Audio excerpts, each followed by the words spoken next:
পর্ব ২০৬। সুখ স্বর্গীয়। ধনী দরিদ্রের সাথে সুখের কোনো সম্পর্ক নেই। শ্রমিকরা দিন এনে দিন খায়, উদ্দেশ্য যে দিনকার আয় সে দিনই খেয়ে শেষ করে। এমনটা দেখা অসাধারণ কিছু নয়, তবু তাদের অনেকেই সুখী, শান্তিপূর্ণ এবং শক্তিশালী ও প্রশান্ত আত্মার অধিকারী। এর কারণ হলো তারা এত ব্যস্ত যে তারা গতকাল বা আগামীকাল সম্বন্ধে ভাবার সময় পায় না। তাদের জীবনযাত্রার ধরন তাদেরকে শুধুমাত্র আজকের দিনের মূল্যায়নের শিক্ষা দেয় বা আজকের দিনটির গুরুত্বই বুঝতে দেয়। এই কারণে তারা অন্য কিছু নিয়ে ভাববার সুযোগ পায় না।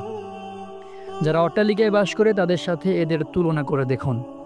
কার্যহীনতা ও অবসর সময় তাদের সমস্যা ও জীবনের উদ্দেশ্যহীনতা নিয়ে ভাবতে প্রচুর সময় যোগায়।